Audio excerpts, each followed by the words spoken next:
The Title Block, episode number 5, set designer Shawn Kerwin.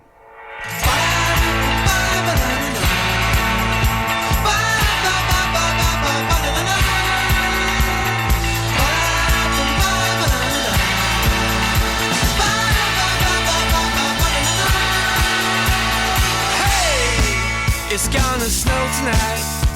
I know I will be liking it. So let's go. Let's go. Step out of the house. Step into the wild. Put on that dress tonight. The one your mom don't like. I'll see you at the lights. Welcome back to The Title Block, a podcast about Canadian theatre designers, their history, and their craft. I'm your host, Michael Kruse, and today I'm very excited to share with you a conversation I had with Toronto set designer Shawn Kerwin. For the first half-hour talk, we'll talk about her early history and training and the beginnings of the Factory Theatre and the Blythe Festival. Check out the show notes for links to many of the institutions and people we talk about. And just before we begin, I wanted to send out a little love letter to the Blythe Festival. This year is the 40th anniversary season of this little rep theatre in southwestern Ontario. It was instrumental in my early career and to the careers of so many, and it is a magical place. Shawn's description of the first time she arrived in Blythe mirrors my own. I was very apprehensive to be stuck in the middle of a small Ontario farming village far away from the big city. Blythe, however, is a place like no other. The townsfolk are quirky, and they see the theatre folk coming from a mile off, but they are genuine, and they're very supportive of the storytelling that goes on in Blythe. From its very roots, Blythe was a place to tell stories that were being ignored in the big city, stories that are touching, human, and honest. I would like to encourage you to go to theblythefestival.com, links are in the show notes, and see a show this season. And if you have an opportunity to work there, I would advise not passing it up. But to more pressing matters, here is my talk with an associate artist at Blythe, set designer Shawn Kerwin. Shawn Kerwin is an award-winning set and costume designer based in Toronto and has designed for more than 40 years across Canada, as well as in the U.S. and England. She is currently an associate professor at York University in Toronto. Shawn Kerwin, welcome to the Title Block. Thank you. It's lovely to be here. I'm so glad you've agreed to be interviewed. I think it's terrific. The first thing I want to talk about is sort of your early days in theater. I know you started designing in the 1970s, early 70s. Yep. Now, you came out of high school in the early 70s, is that right? Yes. When did you start doing theater? Depending on how you want to define doing theater, but I had no background in theater. I knew nothing about theater. I had not been to see plays. I think I thought it was sort of stupid. I went to a play when I was 16, I think at the Royal Alex. So I was not one of those people that was kind of headed in that direction. I was interested in clothing and fashion. I grew up in a household with a Belgian mother who was extremely stylish, and so I grew up with French fashion magazines lying around. And I had a collection of dolls of different nationalities. Little tiny dolls, not the kind you can play with, the kind you look at in a little glass cabinet. And I was quite intrigued by what they wore. And I also, when I was really young, I always liked doing things with my hands. So I made stuff. I loved putting model kits together without looking at the instructions. So I had a sort of an inherent interest in taking things apart and putting them back together again. And as a teenager, that sort of turned into clothes. I made clothes for myself quite a lot. And I was also intrigued by the idea that these people from different countries wore weird clothes that I didn't understand, but they were nothing like mine. So in high school, I was at North Toronto Collegiate, and going into grade 11, it was the first time that I had an option to choose courses. And I had to choose between math and this new thing called theater arts. And I chose theater arts not because I wanted to do theater, but because I didn't want to take math. And it wasn't that I didn't want to take math because I found it boring. I actually loved geometry. it was because the math teacher was smelly and I didn't want to have the math teacher standing next to me looking over my work. You know, it's a pretty simple reason. So a man called Tony Gifford was teaching at North Toronto at that point, and he was starting a theatre arts program. Theatre arts meant nothing to me, but I enrolled in it so I wouldn't be taking math. So in grade 11, I got introduced to that. And those kinds of programs didn't really exist in high schools the way they do now. There might have been an amateur dramatic society, but that sort of thing I thought was stupid. But theater arts, I kind of thought, okay, this might be interesting. And what I actually loved about it was not the part of being in plays. I had to act in a play and I found it off. I hated it. But I loved the part that you could read Greek plays and then you could imagine what the Greeks looked like. And that it became a way of learning about history and learning about clothing and learning about other kinds of worlds. So that was my sort of initial entrance in. Then I left North Toronto and went to Seed School, which was the first alternative school in the city of Toronto that got credited. Right. And when was it? Had it already been established before you came, or was it right around that time? I was one of the first. I was in the first year. Right. And I'm interested in the Seed School as well. What was its kind of approach? Because it was not like a regular the first high school. 2 years, the first year, you put your name in a hat and they drew out 100 names and my name got pulled out. So I got in because of a fluke. And the thing that was really wonderful to me was that for grade 12 and grade 13, which still existed, that because you could have so much control over what you studied and how you did it, you could create your own kind of structure, that I did a lot of my straight classes, so to speak, in grade 12 and grade 13. My grade 12 and 13, I did a lot of them over 1 year, which would have been my grade 12 year. And what that meant was somewhere in one of those summers between grade 11 and grade 12, maybe it was between grade 12 and grade 13, it was grade 12 and grade 13, I think, I got involved in a summer theater program for youth through the LIP grants, local initiative project grants under the Trudeau government were they were very popular, and a lot of programs, were happening all over the place in different kinds of things. So I got involved in one that was through an Opportunities for Youth program, I think, and it was working out of the old Theatre Passe Muraille on Trinity Square. And we did plays. We put on plays at the island. We did all kinds of things. And I had no interest in acting in the plays still, but I remember at one point we needed some costumes and I made costumes out of some old black drapes, which I'm sure they didn't want me to cut up. But I remember thinking, ooh, here's fabric. Anyway, because I made these costumes, there was a person working, one of the kind of grown-ups, quote unquote, was working at that time as the kind of production person, and he was going up to this place called Factory Theatre that was just getting started on DuPont Street. And he said, you want to come and do costumes? And I said, sure. And it wasn't to get any pay or anything like that. But because I was at Seed School, I also could, my schedule had a great deal of flexibility in it. So I could work on these plays while I was still finishing off the rest of my grade 13.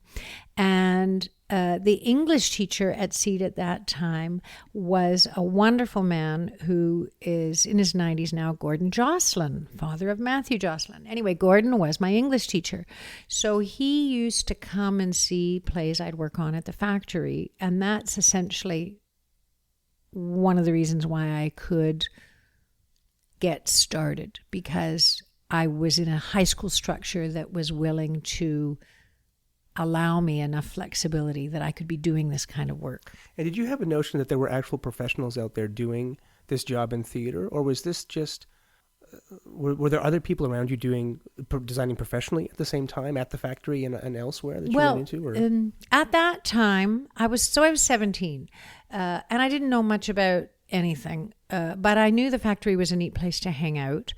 And I was kind of the person who did the costumes, and there weren't any other people that I was aware of at the factory, but there were other people. I think the first people that I became aware of in terms of designing sets and costumes were Astrid Jansen, Mary Kerr, people like that, who were working at other theaters around.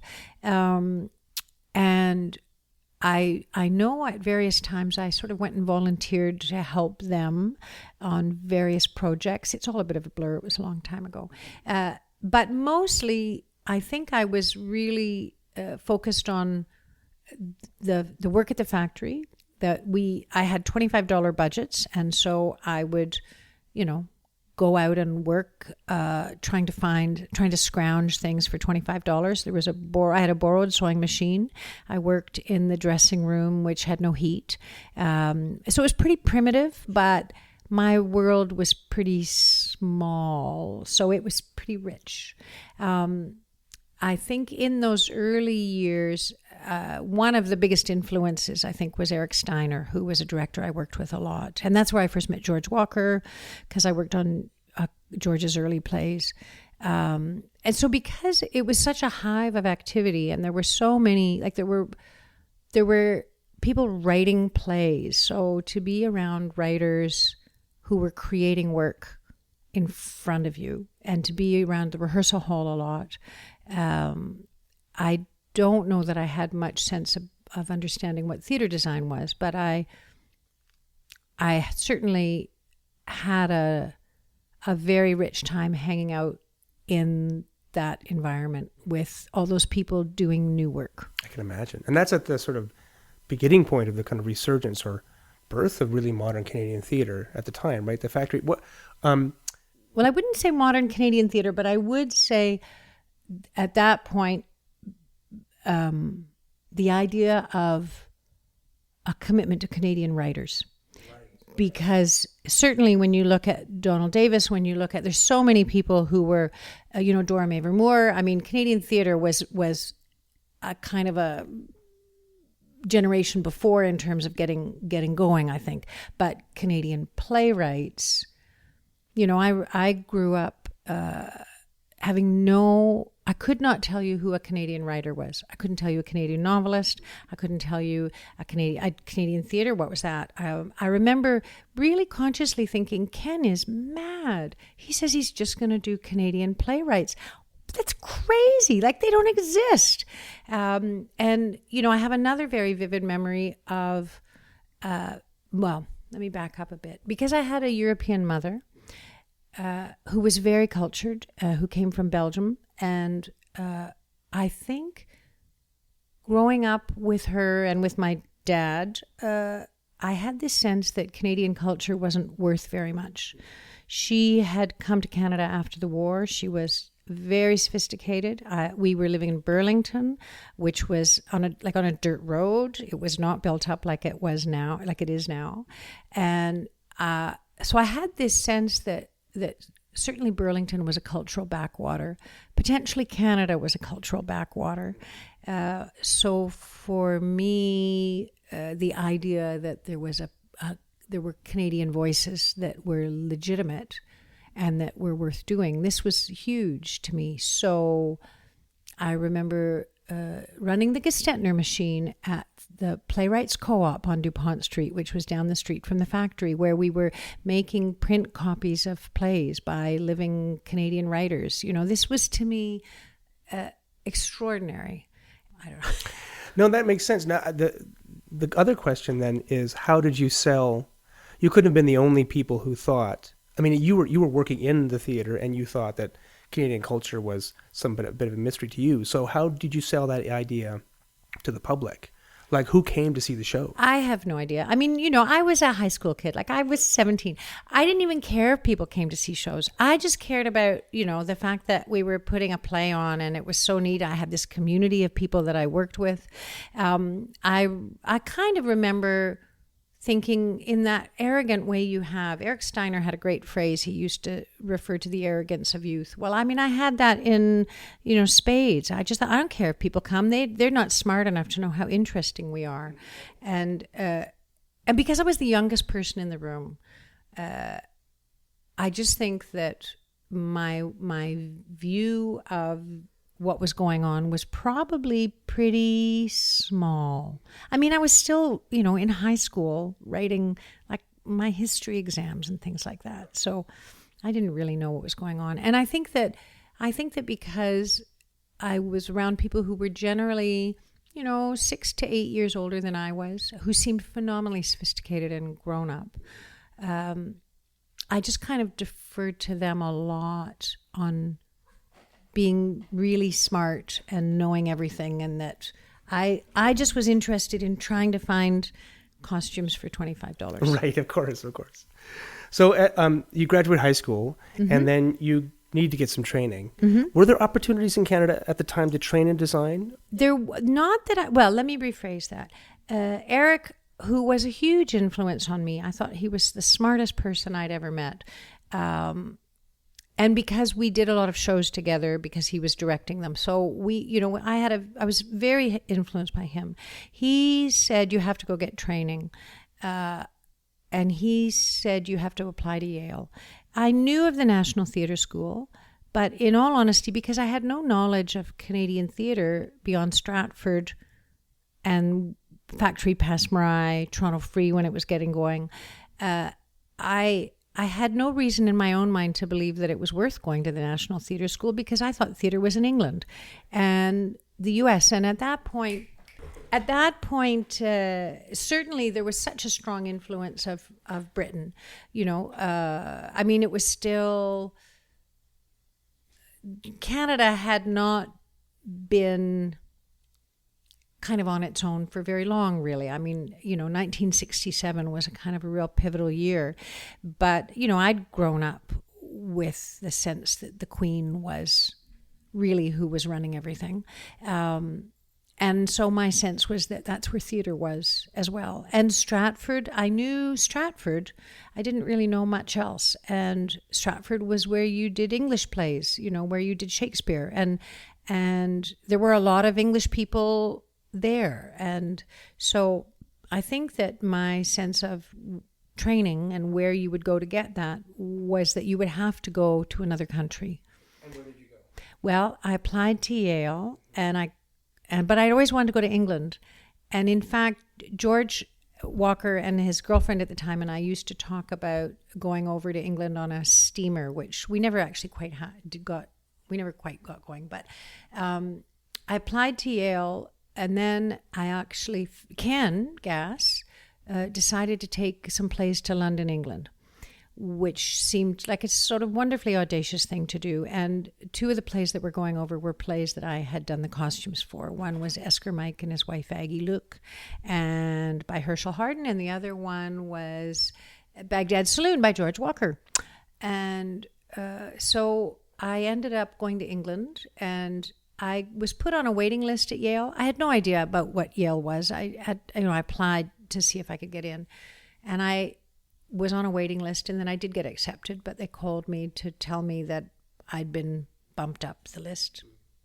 And I said, well, I'm going off to England, so thank you very much, but no thanks, which I think they were a bit mortified by. But anyway, and I had no idea that what I was actually doing in saying thanks, but no thanks. But anyway, so I went over to London with Factory, and I knew at that point that I was going to stay for 3 months, and everybody else was staying for a month. And we did, the shows were at the Bush Theatre in Shepherd's Bush. And how were they received?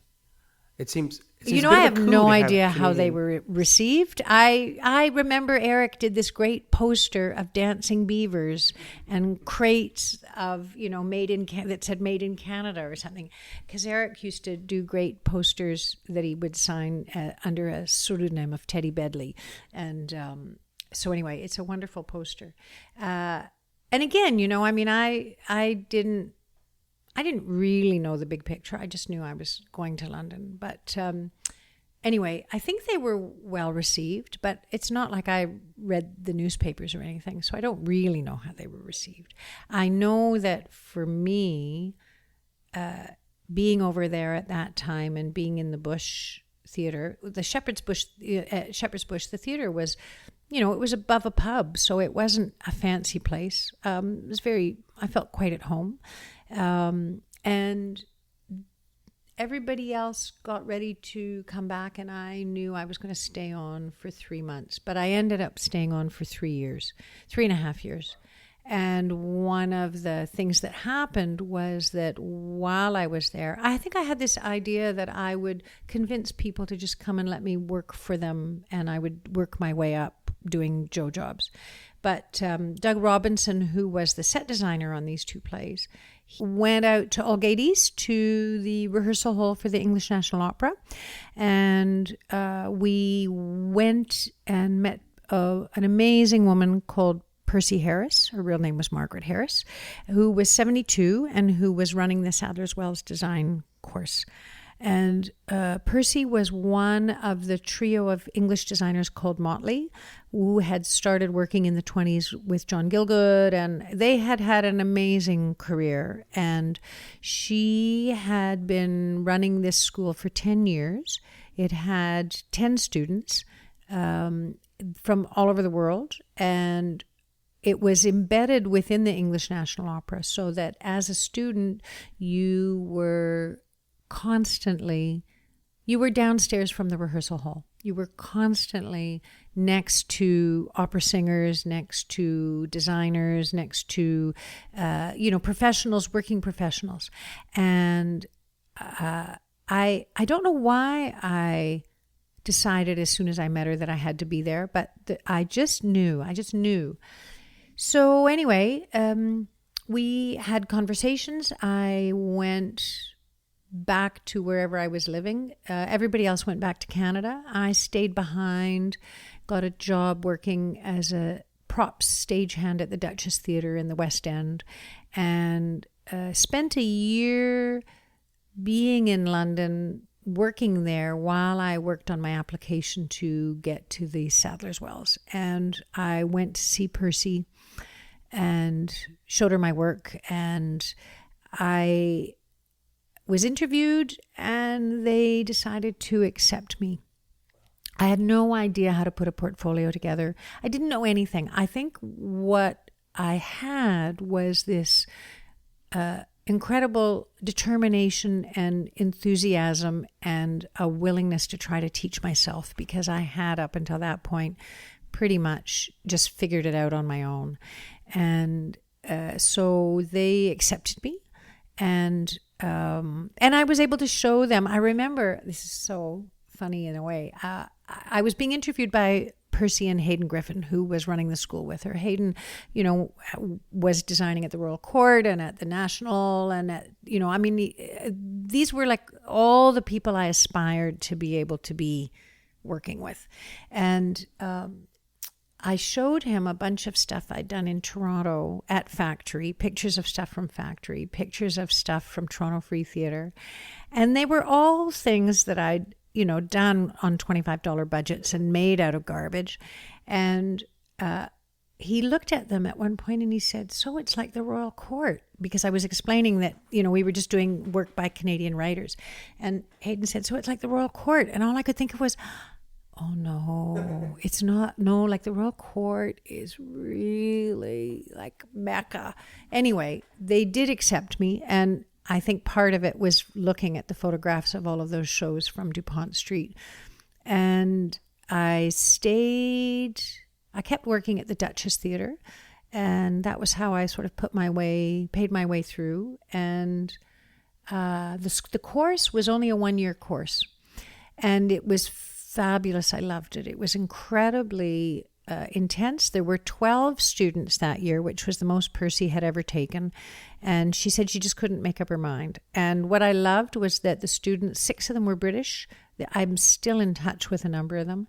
6 of them were from other countries. And out of the 6 from other countries, there was myself, there was a German scenic artist, there was someone who'd been assisting at the Sydney Opera House, there was somebody who had been assisting at the English National Opera, there was somebody who was a Japanese lighting designer. and and then there was someone who was a designer from Santiago, from South America. So being in that school for that year was such an extraordinary learning opportunity. We went to dress rehearsals at Covent Garden and the ENO, and we saw everything. Percy's phone book was a who's who of British theatre. That year that I was a student, she got given an Order of the British Empire by the Queen, and so we had a reception for her afterwards at her apartment. And I remember opening the door to John Gielgud, to Peggy Ashcroft, to Alec Guinness, like all these people who I was so in awe of. And I just kept thinking, I'm like this little person from Burlington. How did I get here? And at that point, I was 21, I think. So I was still really kind of stunned, I think, to find myself there. And then I stayed on. After the course was over, I stayed on for a bit longer and kept working. And then Eric Steiner got in touch with me and asked me to come back to do a show with him at the Tarragon called One Night Stand that Carol Bolt had written, and was going to be with Brent Carver and Chappelle Jaffe. And I came back, and when I left England, I had a job waiting for me as an assistant at Chichester. But I said, I'm going back to Canada and I'll be back in September, maybe. But I didn't go back for 17 years. I came back, did this show with Eric, and everything sort of took another turn, I guess, after that. Was it hard to leave England? And did you feel like, you thought you were going to come back to the UK, but what kept you in Canada? Was it your friends and family there, or was it the work? Or it was very interesting because I loved London. I didn't have a lot of self-confidence. I was totally intimidated by the people I would have to try to compete against to get work. And also, the longer I was there, after a period of time, each year I would have to go to the Home Office and get my passport and visa stuff sorted out. And I had this feeling that one day they would just come and throw me out. And so that was part of it. The other part, I think, was that I realized I wasn't English. That's all there was to it. And when I came back to Canada initially, I left my apartment full of stuff. Like my flatmate, who I'm still very good friends with, was awfully good. And, I kind of said, I'll be back in a few months, and that just never happened. And she still talks to me. But when I came back to Canada, I came back because Eric asked me, and I loved working with him. And we did that. And then from doing that show at the Tarragon, I met Bjarne Christensen, who was the lighting designer on that show. And Bjarne was the first tech director at Blythe, sort of production manager person. So when we worked on that show together at Tarragon, he said, well, you should come to Blythe this summer. And so I did. And I think things just kept unfolding where I kept getting more projects. And that I think I just kept getting more work. And until I went to New York in the early 80s, that was that kind of, this isn't very coherent. Opportunities arose, and I just took advantage of them. I was torn for years about whether I'd made the right decision. But at a certain point, I knew that the worst thing about working in Canada was that you could work really hard and nobody cared. The best thing about working in Canada was that you could work really hard and nobody cared. So there's a kind of a freedom to do whatever you wanted to do and to be kind of reckless about it. Whereas I think I did feel that in London, it was a very established theater culture, and you had to kind of find your way into that. Whereas Canada, to me, at that point, was still a bit of an open frontier. And because I didn't have a lot of self-confidence, I could make mistakes and fail and not be in a place where I felt that I would be really damaged by it.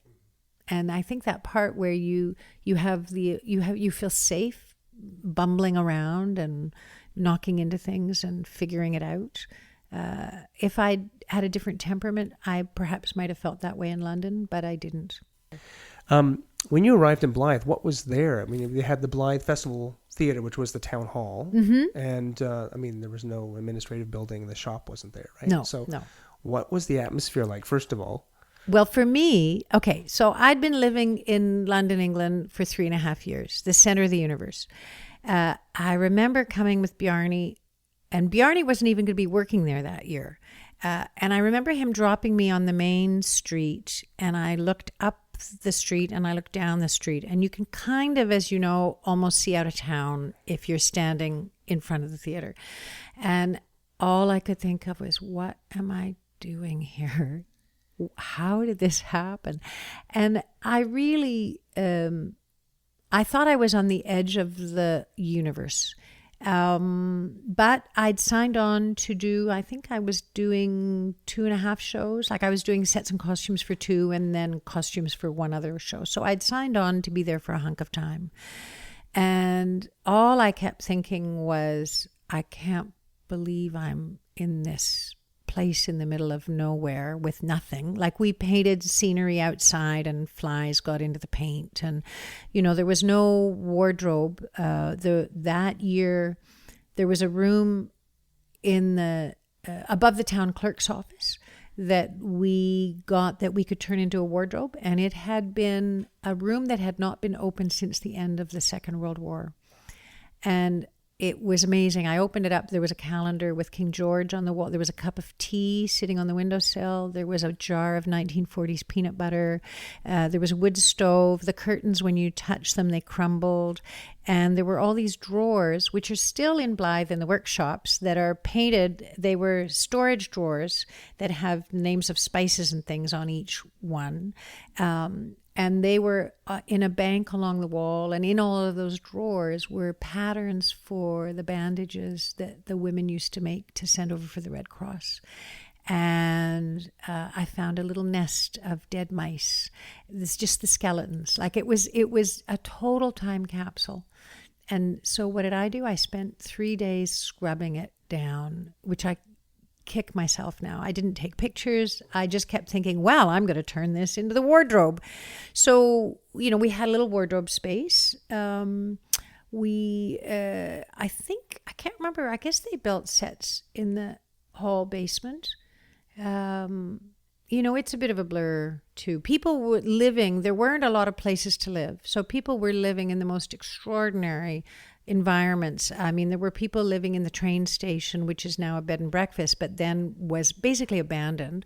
There were people living in abandoned farmhouses outside of town. I was living with Anne Chislett and James Roy in a wonderful stone farmhouse with no heater, plumbing, or electricity. So the infrastructure that exists around Blythe now, basically none of that existed at all. But by the time I had to go back to the city of Toronto, later on in August, I actually didn't want to leave, because over the course of the summer, part of me was thinking, some of these plays, I don't know about that. I mean, I'm used to like watching David Hare and stuff. But what I found so extraordinary there was that the audience loved it. And I kept thinking, if you can fill a theater every night with people who are really having a good time, that's important. It's, it may not be what I think of, what I thought of at that time as the most important, significant theater writing in the world. But it was very significant in the sense that it was about those people and their world, and they related to it. And I found that really moving somehow. I'll see you at last. That was set designer Shawn Kerwin speaking to me from her home in Toronto. Thank you, Shawn. Next time we get into her time at Stratford and her design philosophy, you won't want to miss it. The music gift for this podcast is Podsafe music from the 1990s called See You By the Lights. You can find them at roughtraderecords.com/the 1990s. That's V and the year, 1990s. Please go to iTunes and give us a review. It'll help get the word out about this podcast and share the history of theatre design in Canada. And you can follow us on Twitter at the Title Block CA and on Facebook.com/the Title Block Podcast. You can send comments and requests to thetitleblock@gmail.com. Feel free to share this with your friends, colleagues, students, and teachers, or listen to it while you are overcome by paint vapors because someone forgot to dig the old squirrel's nest out of the fume hood. I'm Michael Kruse, and I will see you next time on The Title Block.